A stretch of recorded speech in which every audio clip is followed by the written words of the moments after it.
Cheers and salutations, my fellow Romans. Today is a day in which we must face a growing crisis. The Crisis of the 3rd Century, Unbiased History of Ancient Rome by Dovahati. We will witness in this video the rise of heroes and legends, of villains and terror. So do yourselves a favor. Get yourself a glass of true Roman wine, true Roman bread, and be sure to have your true Roman wife sit beside you as we sit back and enjoy this series. As always, folks, please be sure to like, comment, share, and subscribe. And while we all know what happens in the third crisis, or the 3rd century, crisis of the 3rd century, stuttered there, like Claudius. What is important to remember is that a hero will rise. And I found not one, but 2 interesting documentaries that we will check out here for Americans Learn. So if you want to check it out, just be sure to make sure this video gets a lot of good views. And yes, we will cover the great unsung hero that saved the world. Until then, my fellow Romans, let us enjoy this video in a 3, a 2. Let's not conquer the world. Let's save the world.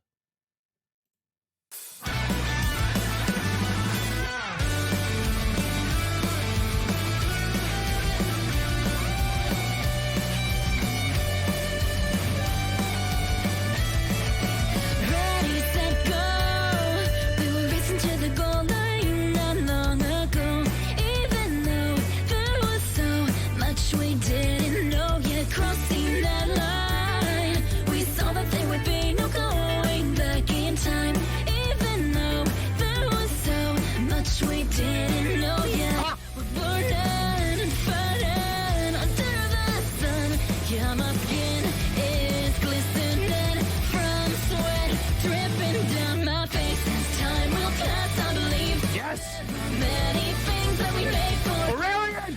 everyone will become a silhouette. But why do we pretend we don't care all about the things that we hold so dear? It's so wet, it's hurting.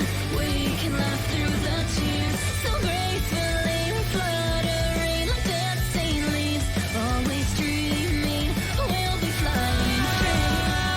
Oh, yeah. Bring it on, terrors. Bring it on, you Germanic bastards. Bring it on, Zenobia. Bring it on, Shapur. Bring it on, you traitors to the Roman legion. We're ready to face you. Not to destroy, not to burn, but to restore. We will win today. We're due for a happy ending, right? At least a happy ending, right?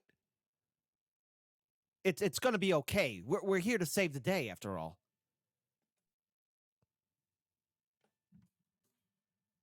The emperor was dead. The legions that murdered him proclaimed his successor, and empire-wide everyone wondered what was going to happen next.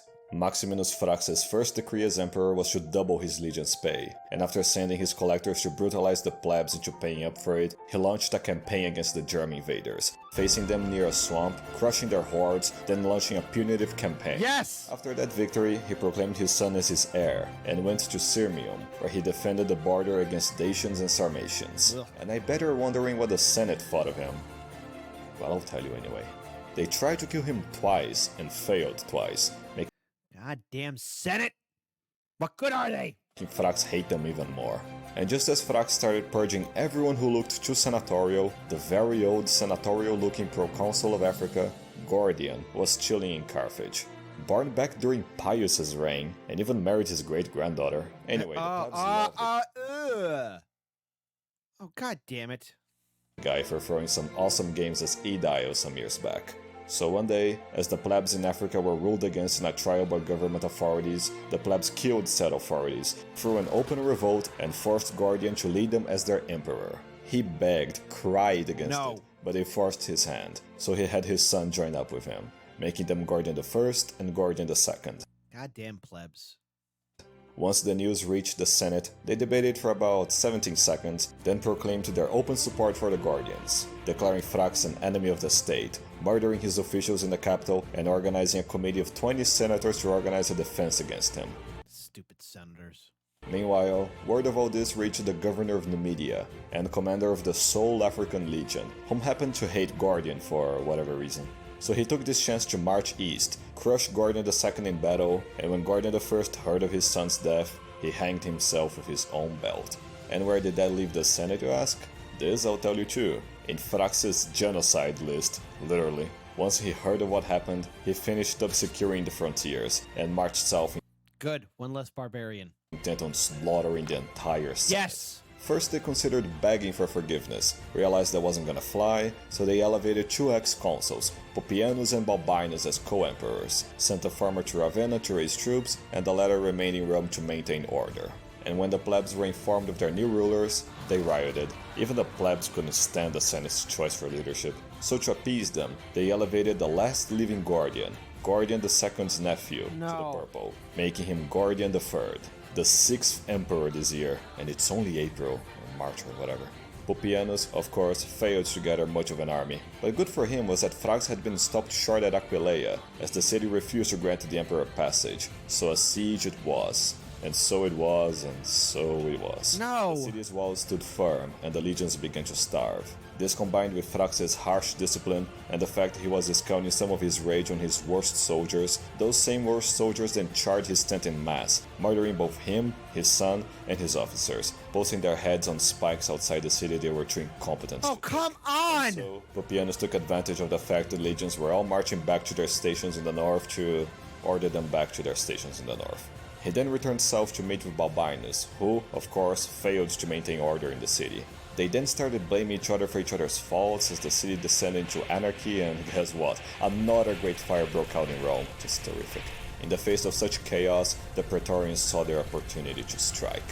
One night, as both emperors leapt away from each other, the Praetorians charged into the imperial palace. Thinking each was trying to get the other, the emperor's forces didn't fight together, and thus both were killed. Having satisfied their lust for killing emperors for now, the Praetorians settled with faking support for Gordian III, the last emperor of 6 left. He was, of course, too young to rule, so his mother, Gordiana, stepped Ugh. Come on. This poor kid. He didn't want it. up to be his regent. Barely a year later and we're already back to the status quo. Not counting an African revolt that went nowhere, Gordian III's rule was cemented after not only appointing Timesiphus as his Praetorian prefect, but marrying his daughter too, making him the de facto emperor. I'm the only woman you can obey, though. Ugh, come on. But back in the east, Ardashir finished his feast, and after transforming the remnants of Parthia into his new evil empire, he focused all the dark power from the souls he feasted on into the creation of a being worthy of succeeding him. Born out of pure evil, Shapur now ruled the Sassanid Empire. The monster then invaded the empire, slaughtering his way from Mesopotamia onto Syria. Timesiphus then took hold of the situation, gathering what legions he could, crushing a force of invading Dacians, then landing in Syria, where he defeated the Sassanids in the Battle of Rasenai. He was, however, too late to save the civilians. Timesiphus then campaigned on, recovering all lost territory, laying siege to Ctesiphon, and then dying out of nowhere from Oh no! God damn it. mysterious circumstances. Yup, this fucked up everything for Gordian III, who was watching everything from Syria. Desperate, he heeded the advice from one of his Praetorians to appoint their brother as the new Praetorian prefect, one named Philip, a native of Arabia Petra of plebeian origins. He proved to be the emperor's last choice, as he was then murdered by that same Praetorian. Mysterious circumstances, yeah. With no Guardian Goddamn Praetorian Guard. They better quit screwing up, or their days are numbered. left to succeed him, the legions then acclaimed Philip the Arab as Augustus, all according to his brother's plan. And as emperor, Philip settled a peace with the Sassanids, ceding them hegemony over Armenia. No! 500,000 denarii of gold. No! That was what Shapur was after. Guilty as hell for being complicit in his murder, Philip returned Rome with Gordian's corpse, letting him be deified by the Senate, who then ratified both him and his son as Augustus and Caesar, emperor and heir. You know, some say he was a Christ cook, others say he was just sympathetic to Christ's cookery, making him either a coward or a traitor the day he became Pontifex Maximus. We'll soon see he was both. His brother had convinced him to leave him in Antioch, appointing him as dictator of the East essentially, where he raised taxes like a maniac, triggered several revolts and then just disappeared from the historical record. Same happened to Guardiana.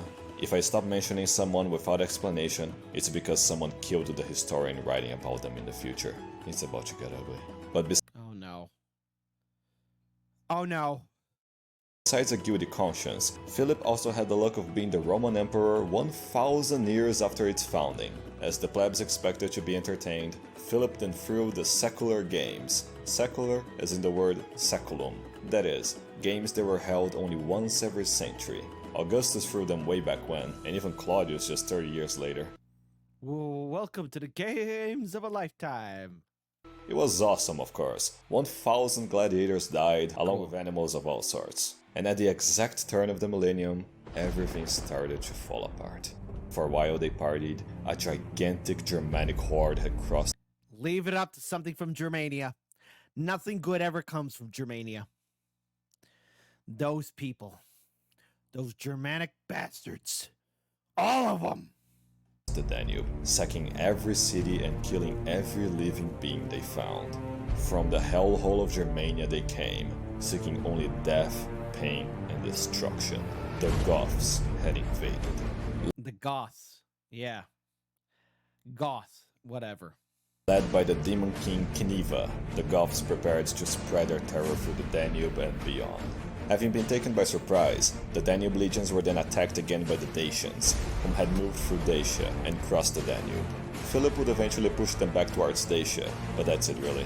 What was once meant to be a platform for further conquest was now a liability that exposed the empire for invasion. The legions then reorganized and asked permission from Philip to lead a counter-offensive against the Dacians and Goths, but Philip refused out of cowardice. Philip! The legions revolted against his rule. When Philip heard of the revolt, together with another 3 pretenders rising up against him, he considered abdicating power. But then, one of those rare good senators stepped up, ensuring Philip not to worry. Most legions are plebs and are so lazy they'll give up soon. Who's that Alpha Giga Chad Supreme right there? As the revolts would all fail in just a few days. And once they did, Philip thought of him, Decius, a genius, and granted him command over the Danube legions. But once Decius arrived in Moesia to face the Goth and Dacian invaders, the pleb legions held him hostage, threatening to kill him if he didn't lead them against Philip, proclaiming him their new emperor, or else. So they dragged him on towards Italy, all while he tried to somehow reconcile with Philip, who was now certain he had been betrayed. So he attacked Decius in the battlefield, got annihilated, and with the emperor and his son dead, the Senate then recognized Decius and his son Herennius as co-emperors, even naming him Traianus, hoping that he would pamper them like Trajan used to. And well, now that he had power, Decius did that which every virtuous Roman emperor had been wishing to do for a long time: crack down on degeneracy. Great. They even had OnlyFans, but they were only Romans. Back in the day. To that end, he restored the office of censor to censor public degeneracy, and then ordered that every single citizen in the empire provide sacrifices to the Roman gods. This was all fine and good with most people, except one very autistic group, the Who? Christians.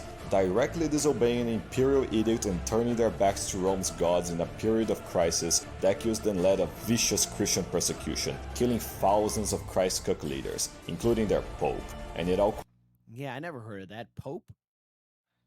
Good thing that's not going to be a thing anymore. Burn them! Burn them all down! coincided with the Antonine Plague making a comeback, making the kill count climb even more. In fact, disease after disease started appearing across the empire, each deadlier than the last, and to any attentive eye, it was clear. It's Nurgle. Grandfather Nurgle.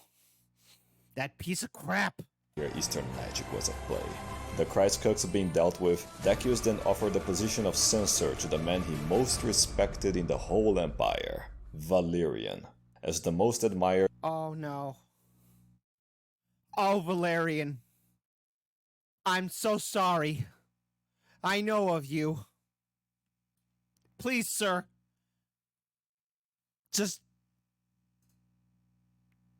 Be careful. Of all senators and a true embodiment of old Roman virtues as an ex-consul, Valerian and his family shined bright in such a degenerate age. And so, despite the power of the position, Valerian refused Decius' offer, proclaiming the title to be too august for him to deserve it, which is when bad news arrived from the east. As the Goths raided the frontiers, Cniva assimilated the surrounding barbarians into his Gothic hordes, Never trust anyone from Germania. Nothing good ever comes there. leading them straight through Dacia, destroying several cities and laying siege to Philippopolis. To face them, Decius gathered his legates, among them one named Gallus, and pushed the Goths away. But as he did so, Cniva's endless hordes counterattacked, scattering the legions, but Decius managed to maintain cohesion. The Goths then destroyed Philippopolis, killing all of its 100,000 inhabitants and taking what few survived to be tortured and sacrificed to their chaotic gods back north. To save the captives, Decius set pursuit and faced the Goths at the Battle of Abritus. As Decius led the charge, Herennius was shot dead with an arrow. Given only seconds to react, Decius told his men, "Let no one mourn. The death of one soldier is not a great loss to the Republic." As the legions fought deep into the swamps, Gallus denied to give him reinforcements and let his legions be swept by endless Gothic hordes. He was the first emperor to die in battle against barbarians, and due to treachery. For behind the scenes, Gallus made a pact with Cniva, giving him all of Decius' plans and movements. His betrayal realized, he had his men acclaim him the new emperor, agreeing to let Cniva go and paying a massive annual sum to away. I don't know how this goes. When news of the catastrophe arrived, the Senate elevated Decius' youngest son, Hostilian, as emperor, and to mask his betrayal, Gallus agreed to have him as his co-emperor, only for him to die of the plague that same year. Back to the east, the Armenian king refused to recognize the devil himself as his sovereign, resulting in Shapur invading Armenia and then invading the empire once again, sacking all of Syria and laying waste Where's the hero? We need him. to Antioch. But Gallus couldn't care less, preoccupied with elevating his own son Volusianus as his co-emperor and all this instability really fucked the economy. The mints in Rome were now run by corrupt fools that made the denarii be worth 1/100th of what it used to be back in Domitian's time. Inflation ran rampant, trade routes were Jeez, inflation running rampant.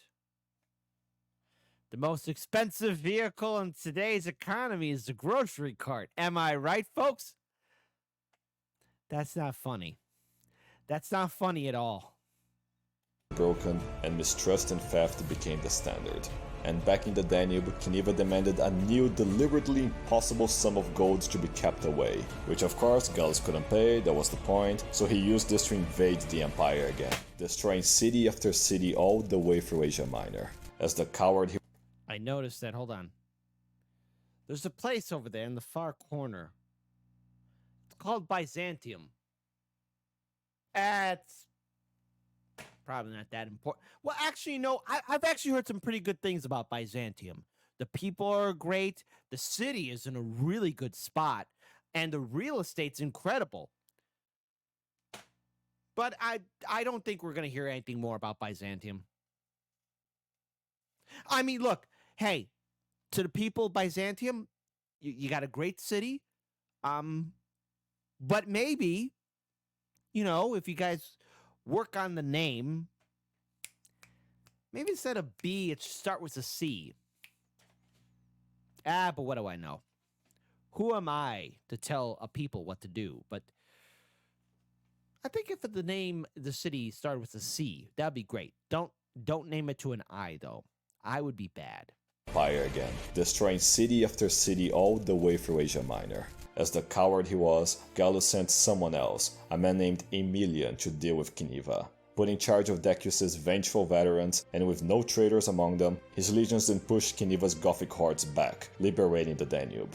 As the legionnaires freed the prisoners, Aemilian tried using this victory to get them to proclaim him their new emperor. No. It was either him or Gallus, so they went with it. His reign threatened, Gallus called on Valerian, by then commander of the Rhine legions, to march south and protect him. But he wouldn't arrive in time, as Aemilian then landed in Italy and marched on Rome. Gallus gathered a large Praetorian militia army, but was still crushed by Decius' veterans. He then fled north, hoping to meet with Valerian, and it was then that his Praetorians murdered him. Ugh. Fucking A, the goddamn Praetorian Guard. You don't even do your fucking job. Hoping to be rewarded for it. Once Emilius got to Rome, he barely was able to heighten their eagles for a week before Valerian was seen entering Italy. Marching north to face him, he was met with the largest army in the empire, led by its best legate. Never being loyal to Aemilian to begin with, Decius's veterans defected him en masse, leaving him with just enough to share in Gallus's fate. Universally hailed as the new emperor, Valerian embraced his duty alongside his son, Gallienus, making them both co-emperors. Seeing as the east was being ravaged by Shapur and his withdrawal from the Rhine made the Germans invade again, Valerian set to go east and left Gallienus in charge of the west. Alright, Gallienus. Take care of the west. Just, Valerian, please be careful. And in the west, Gallienus would reform the military into relying far more on cavalry, merging all cavalry units across the Western Empire into one elite mobile force, allowing him to move around far more quickly than any emperor before. Cool. And he would need it, as he was to face a brutal challenge. Another Germanic coalition, this time an alliance of Batavians, those who revolted against the Flavians, the Chatti, the tribe that Germanicus once crushed, and the Cherusci, from Goddamn Germanians! Continuous boss, give me back my eagles! Sorry. which Arminius was hailed from. Together, they formed the Franks. Ugh. Ew. Ew. Ew. I'm offended. Ugh. Next thing you know, the Franks will be like somewhere in mid-Europe. Like, you know, somewhere in Gaul. Let's say the Franks went to Gaul, okay? Hypothetically, they'd be snobby, drinking wine, like, we are barbarians. They'd be smug. They would be eating snails. And they'd have a really smug attitude. I don't like those people. The Franks offend me. I don't like them. As Valerian gathered most legions to face off Shapur, Gallienus was left with barely enough to halt most of the Frankish invasion, but it was a temporary halt at best. This preoccupation left the Danube exposed again, letting the Goths invade from Dacia again, exterminating all life they encountered. Unable to leave the Rhine leaderless, Gallienus left his son, Salonius, to represent him there, guarded by one of his best legates, Silvanus, and a local commander named Postumus, a half-German. Oh no. Oh no, he's half Germanic. That's not good. But as he marched east and pushed back the Goths, and even liberating Dacia from them, the Germans were at it again, with the Franks breaking through the lower Rhine.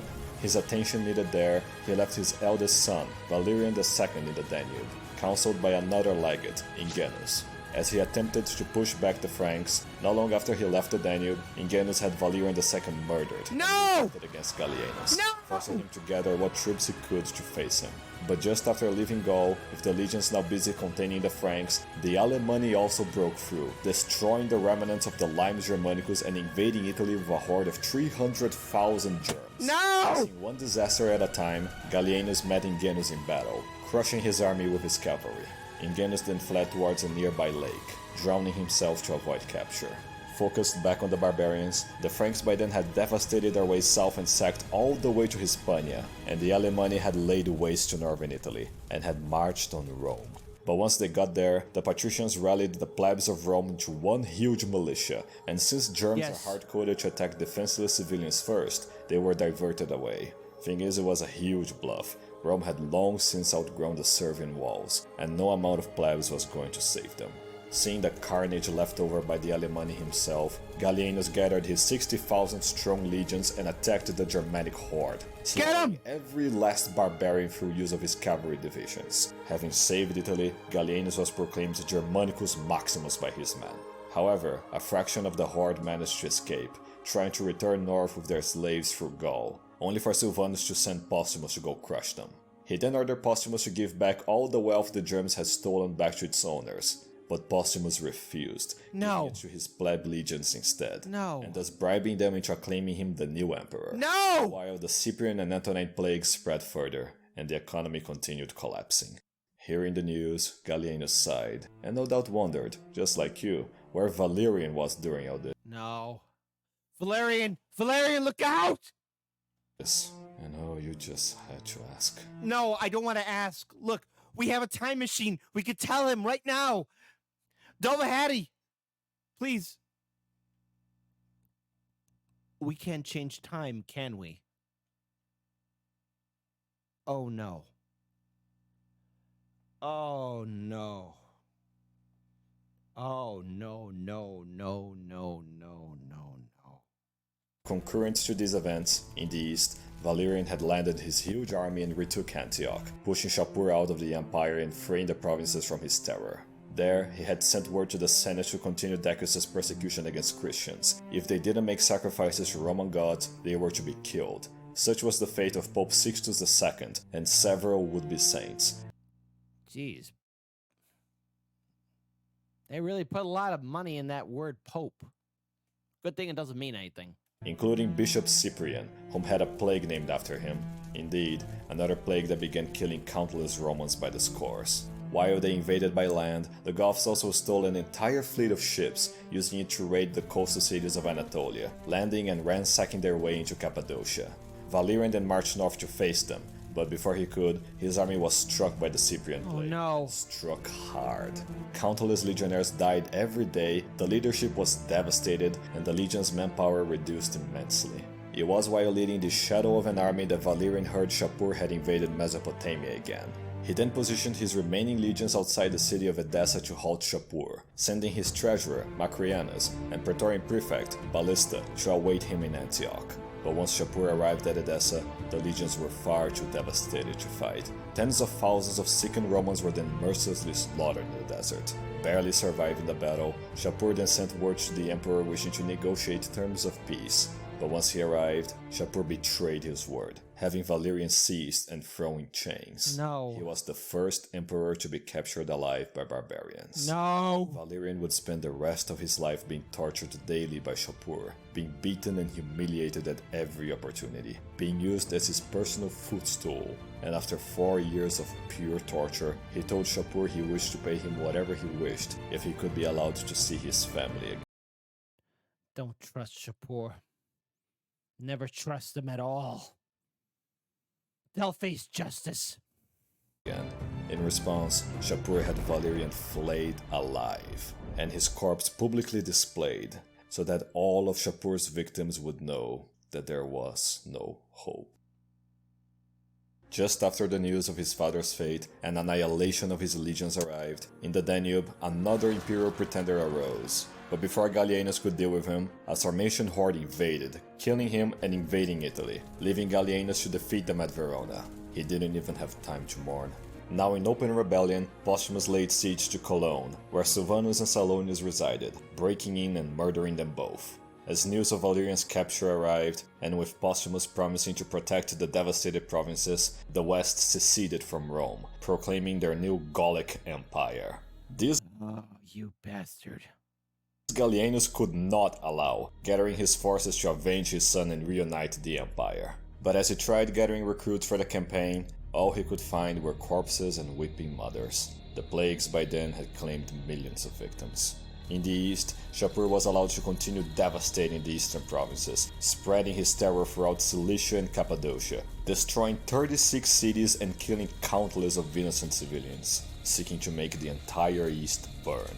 Having finished one of his rampages and returning east with his slaves, Shapur's hordes were suddenly attacked out of nowhere. Oh! With the Sassanids beaten back, the prisoners found themselves saved by an unexpected hero, Septimius Odenathus, the king of Palmyra and a descendant of the family Severus once favored. You look like shite. I'll take you to the nearest shower. Help her. Well done. And now, with Odenathus having saved them, Macrianus together with Ballista took advantage of Valerian's capture, proclaiming both of his sons, Macrianus Minor and Quietus, as co-emperors, as he was too much of a cripple to be emperor himself. He then took what legions were still left in the east, leaving with his eldest son to face off Gallienus while Ballista stayed with Quietus in Syria. But once he landed in Europe, Gallienus just sent his cavalry led by Aureolus to go crush him. And in Syria, Odenathus refused to betray Gallienus, having them both executed for treason. This show of loyalty won over Gallienus' approval, so he formalized Odenathus' authority over the east as Dux Romanorum Corrector Totis Orientis, governor and commander of Romans in the east, charged with the task of keeping Shapur at bay. Cementing his reputation as the savior of the east, Odenathus crossed the Euphrates, retaking Mesopotamia and even invading the Sassanid Empire. Beating Shapur's forces again and again, he was acclaimed King of Kings, while still being a loyal subject of Gallienus, who then named him Parficus Maximus. Of course, he was granting all these titles while still fighting Postumus, and with Aureolus rejoining him, they managed to kick him back, retaking Raetia. Gallienus then sent Aureolus to hunt him down, but he just let him escape. You know why? Yes, another corrupt legate with God damn it.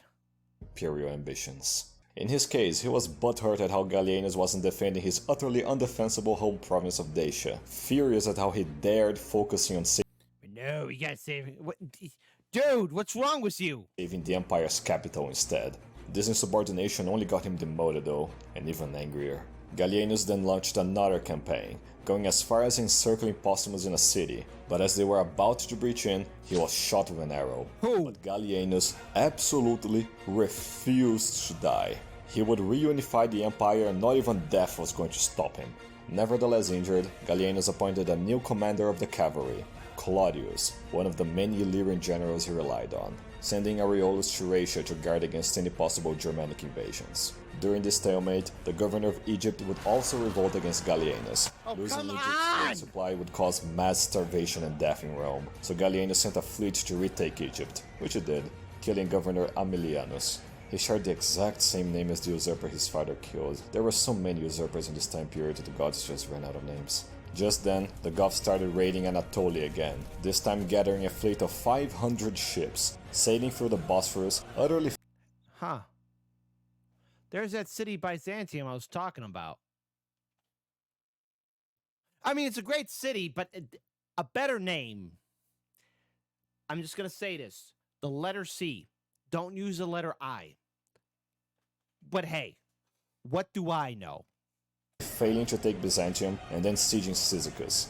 Huh, they failed to take Byzantium. Say that again? Sailing through the Bosphorus, utterly failing to take Byzantium and then sieging Cyzicus. Gallienus then sent the imperial fleet to Ravenna to scatter the Goths, but in doing so, many surviving Goths got through the Aegean Sea, landing in Greece and sacking every Greek city they found. Some cosmic karma for Troy, I bet. Yeah, there you go. Take that. Take that. Take that, Athens and Sparta. Even though you're Roman now. Among the Greeks was a Romanized historian, Dexippus, who was writing about all this chaos. Seeing the Goths destroy Athens, he refused to be yet another historian whose works are lost, and led a counter-offensive. The Greeks by then had long since been transformed into either twink-sack slaves or subservient plebs by the Romans, but Okay, well, come on. Boot up, suit up. he nevertheless managed to form a militia strong enough to kick the Goths north, where Gallienus and Claudius's mobile cavalry crashed on them. Dexippus then later returned to write about all this chaotic period. However, the Goths continued raiding Anatolia, invading it again just as Odenathus was preparing to take Ctesiphon. As they were attacking the provinces he was sworn to protect, he marched north to kick them out. As they marched, Odenathus went on a brief hunting trip with his eldest son, only for it to be ruined due to sheer disrespect from his nephew, who was then punished for talking back to him. Soon after, the nephew was approached by Odenathus' Oh, no. Her. Give it up for a girl boss. wife, Zenobia, yet another spiteful reincarnation of Dido. After being defeated by Augustus as Cleopatra, she spent centuries in the dark, casting plagues on Rome with her Eastern magic. Damn it! Perfected this cruel practice. Damn it, Dido. You brought us the bitch of the Nile, Cleopatra, and now you give us... Ugh, Zenobia. Here we go again. She came back again as Zenobia, seeking to attack Rome now that it laid at its weakest. To further her revenge, Zenobia had first to get rid of both her husband and his son with his first wife, riling up the nephew to do just that. During a celebration, Odenathus would suddenly die, together with his eldest son. His nephew then arose and proclaimed himself the new King of Kings, only for Zenobia to order his immediate execution. With her son now the King of Palmyra, Zenobia declared that all titles Gallienus bestowed her husband now transferred to her son, who was too young to rule, so she would be his all-powerful regent. But Gallienus was given no Zenobia. time to react, for while he battled the remaining Goths in the Balkans, Aureolus abandoned Raetia and occupied Mediolanum, expressing open support for Postumus. Once more, Gallienus marched on to deal with another imperial usurper, facing him outside Mediolanum, utterly crushing Aureolus's forces and sieging him with the cavalry he used to command. As the siege progressed, Gallienus mourned for the family members he had lost so far. Then a Praetorian guard rushed to him, warning that Aureolus and his forces were leaving Mediolanum for an attack. Gallienus then rushed outside to defend his men, getting surrounded by the Praetorian guard and brutally murdered by them. And don't you even dare to ask me why. Their utterly nonsensical crime committed, the legions acclaimed Claudius as their new emperor, who had little choice but to accept becoming Claudius II. He then sent word to the Senate to deify Gallienus and protect his family from harm, right after they had murdered his remaining family and damned his memory. But at least Claudius's brother, Crispus, and niece, Claudia, weren't harmed. Quintilius, as we'll see, was better off dead. With Claudius's ascension, he made sure his fellow Roman Illyrians, bred in the fires of the Danube, rose together with him. Among them a skilled legate named Probus, a brilliant soon-to-be governor, Diocles, and his own great-nephew, a young prodigy named Constantius. See, now that's a great guy. That's a good name. And Constantius, dude, I'm just going to throw this out there. But a city should be named after you, or either that, name your son with a similar name like yourself. But even then, he should have a city named after him too. I'm just saying. But as his second in command, Claudius appointed a man that would outshine them all. Hearing of Gallienus' death, and with Postumus ignoring his bid for help, Aureolus surrendered to Claudius. And while the emperor thought of what to do with him, the Praetorians murdered him out of nowhere. That reminded him to put all of Gallienus' assassins to death. Regardless, Claudius was needed elsewhere. As after Aureolus left Raetia unguarded, the Alemanni invaded the empire again, Germans. seeking to plunder Italy. I mean the Germanians. Claudius halted their advance, crushing their hordes and kicking the remnants back north.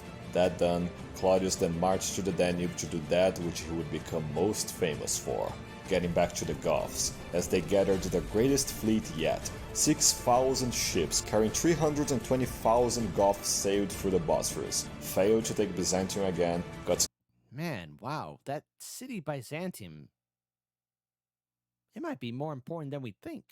scattered by the Imperial fleet again, and landed on Europe, gathering 100,000 Goths who then began destroying all cities they got to, again.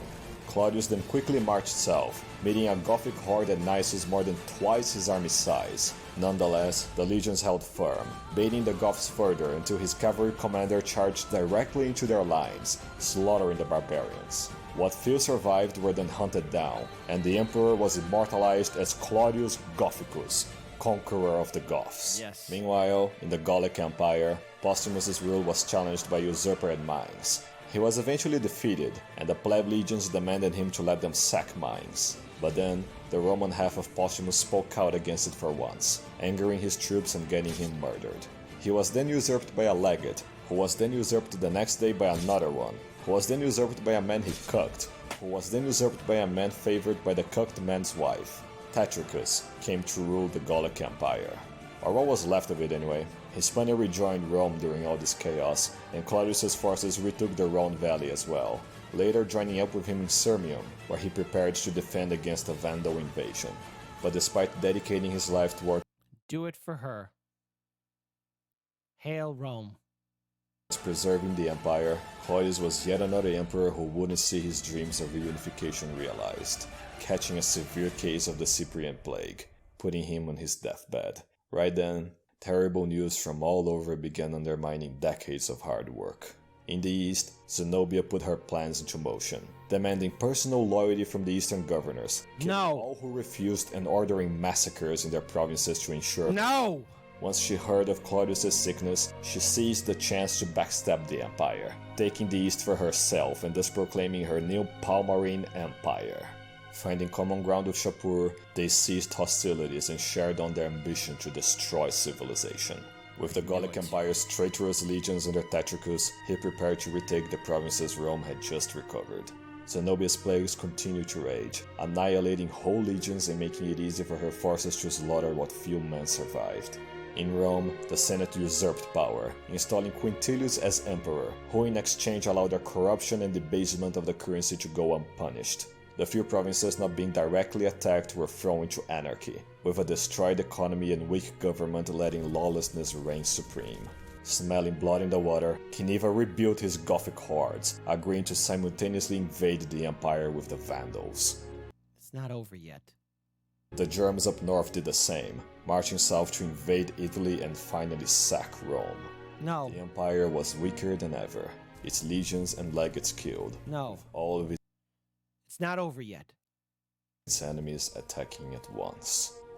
Nearing his death and seeing the fall of Rome was near, Claudius knew there's still hope left, and Ladies and gentlemen, my fellow true Romans, the world has been burnt enough. The world has been hurt enough. We don't need to conquer. We don't need to pillage. Let us rebuild. I will not pause. Let us boot up and suit up. Save the world. proclaimed his successor.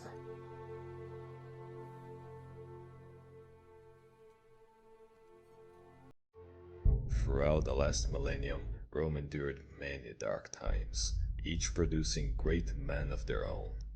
The fruits of their efforts were enjoyed by weak men, whose degeneracy brought back dark times.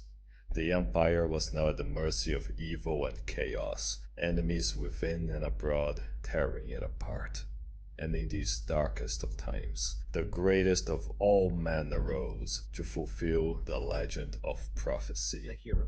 In Illyria, a sun priestess of the Aurelianus clan gave birth to a divine son, Aurelian. At the start of the crisis, he enlisted on the legions to serve Rome when she needed him most. Absolutely.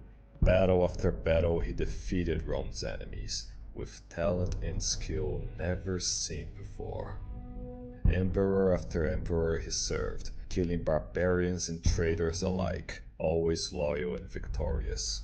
With tears in his eyes, Claudius begged Aurelian to save Rome as its emperor with his last breath.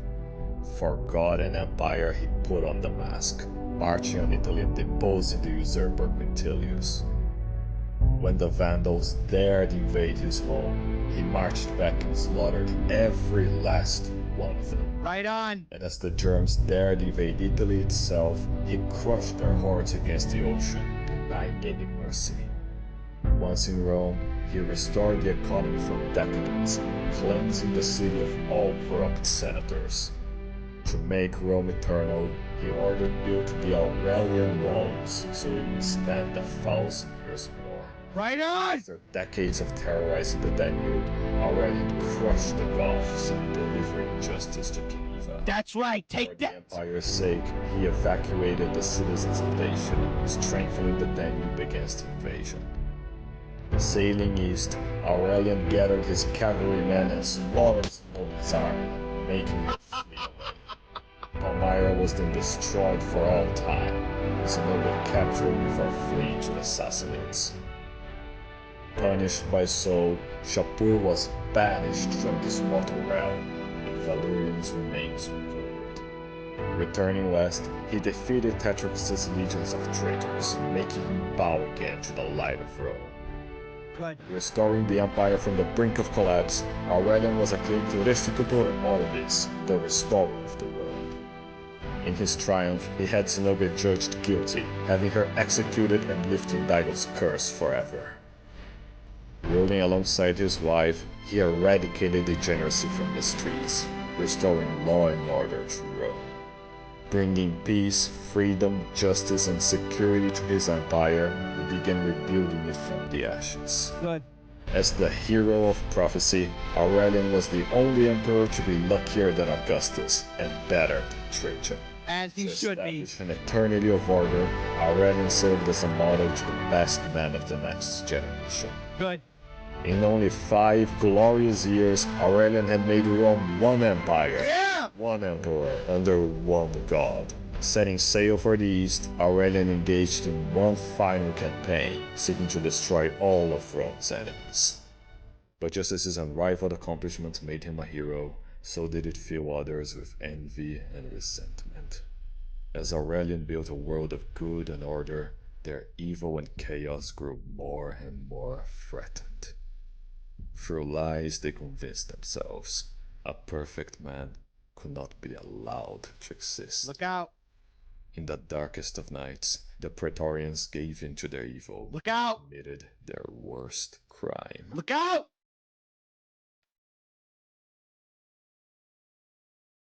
Look away. Don't look.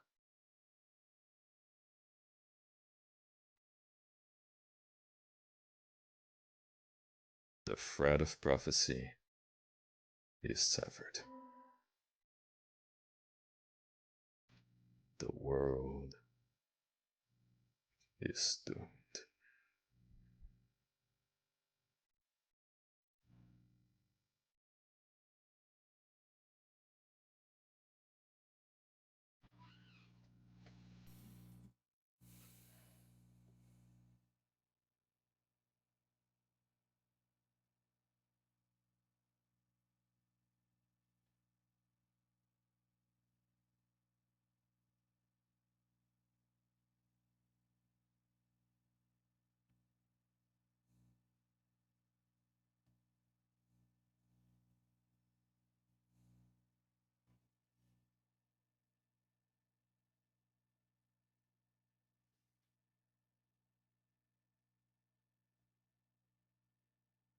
Sorry we let you down, Aurelian.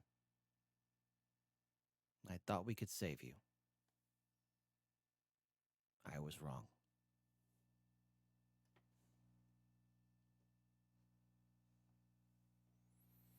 And well, there you have it.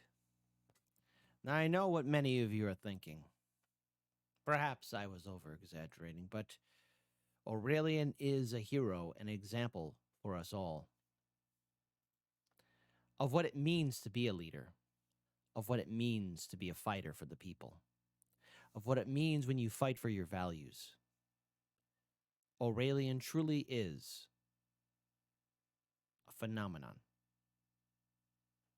But just because he's gone, just because he has passed away, it should be a reminder to you about what you can achieve. I know right now things seem a little bit scary out there. Believe you me, I know it's a little rough out there. Things are just going nuts. Things are going ham. It shouldn't be this way, and it doesn't have to be this way at all. In fact, it should be simpler. People should be living their lives in peace, but perhaps we can all be Aurelian in our own right. Help out those who need help. Be a pillar for your community. And stand up to injustice and brutality. Now more than ever, hope is needed. Ask yourselves this. What would Aurelian do? Did he sit down? Did he turn away? In 5 years, he didn't conquer the world. He restored the world. Name some king or emperor or tyrant that could have done that, or has done that. Aurelian was the savior of the world. Learn by his example and be strong. I also found 2 great documentary videos about Aurelian. And if this video gets enough likes, we'll watch them. Okay? That's my promise to you. Until then, don't cry that it's over. Smile that it happened. But hope is not lost yet. For I have a feeling about that city Byzantium. Something about it. sounds too good, so great, that we should maybe check into that place very soon in the near future. Take care.